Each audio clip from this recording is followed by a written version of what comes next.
Have you ever stopped to wonder what life is really like for someone living with sociopathy? Why does a person in your life sometimes seem to thrive on chaos and manipulation? And why do their actions feel so hard to predict yet oddly calculated at the same time? A viewer asked for a deeper look into this topic. So today, we pull back the curtain on the inner tensions many sociopaths navigate and explore the psychological and neurological forces that shape their behavior. First, let's be clear. This video is not an apology or defendable excuse for harming others. Our aim is to understand the factors that underlie sociopathy, to illuminate the challenges that come with the condition, and to encourage more awareness, empathy, and personal accountability. By examining the underpinnings, biological, cognitive, and social, we hope to foster a more informed conversation about mental health and how to respond constructively when someone's behavior hurts us. Impulsivity is one of the most prominent characteristics often observed in sociopathy. People with antisocial tendencies frequently act before fully weighing the consequences, then bear the fallout later. Imagine making a snap decision in a heated moment, only to realize the damage in its wake. Perhaps an impulsive choice to splurge on a lavish night out or a sudden argument that spirals out of control. For many sociopaths, these aren't isolated episodes, but a recurring pattern. Research in the field of social cognitive and affective neuroscience points to a neural basis for such impulsive behavior. Some studies show an increased gray matter volume in specific brain regions linked with impulse control and reward processing, which may make pausing to consider long-term outcomes more difficult. While this doesn't excuse harmful acts, it helps explain why reckless spending, substance use, or even criminal acts might recur in ways that feel almost automatic rather than deliberate. Forming genuine, lasting relationships can be exceptionally challenging for someone with sociopathic traits. They may be charming and engaging in social settings, able to captivate a room and gain attention, yet struggle to sustain meaningful connections over time. This difficulty aligns with findings about the brain's empathy circuitry, particularly the mirror neuron system. When those pathways are less active, as research has found in some individuals with antisocial personality features, the capacity to resonate with others' feelings or to bond emotionally can be diminished. It's not that sociopaths universally lack desire for connection. Rather, their neurological wiring can make deep emotional reciprocity feel out of reach or inconsistent, which in turn undermines trust and stability in relationships. Another layer is emotional experience itself. Sociopaths do experience emotions, but the regulation and integration of those feelings can be unstable, and the absence of typical empathic responses can intensify their emotional reactions.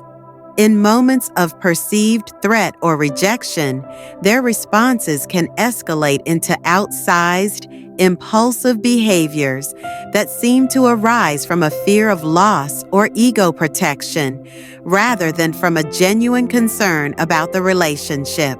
Studies in clinical psychology literature, including notes in major psychiatry journals, describe episodes where emotional responses appear disproportionate or misaligned with the situation.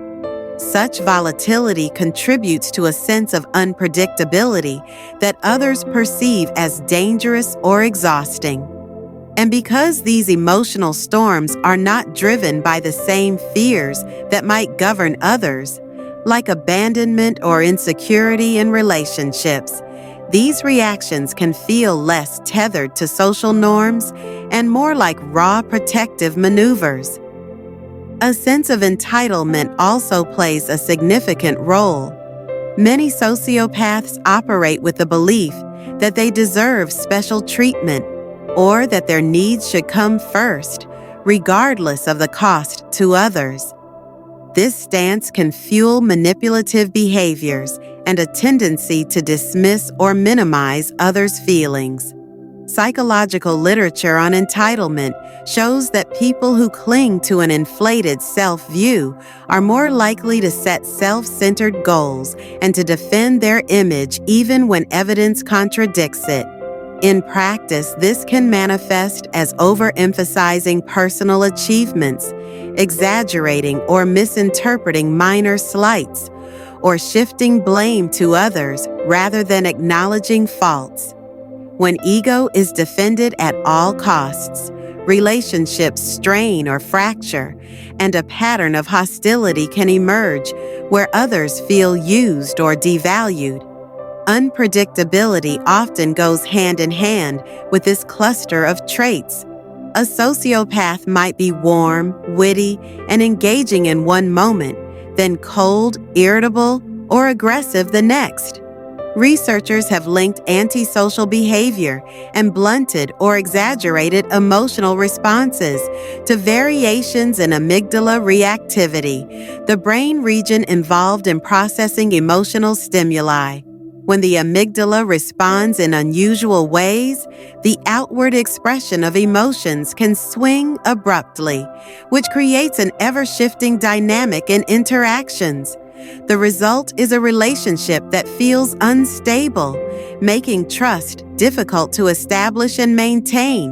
A coworker who can charm a room but vanish in the face of deadlines, only to reappear with an elaborate excuse, is a common pattern described in real-life observations and clinical casework alike. It's important to remember the human dimension here.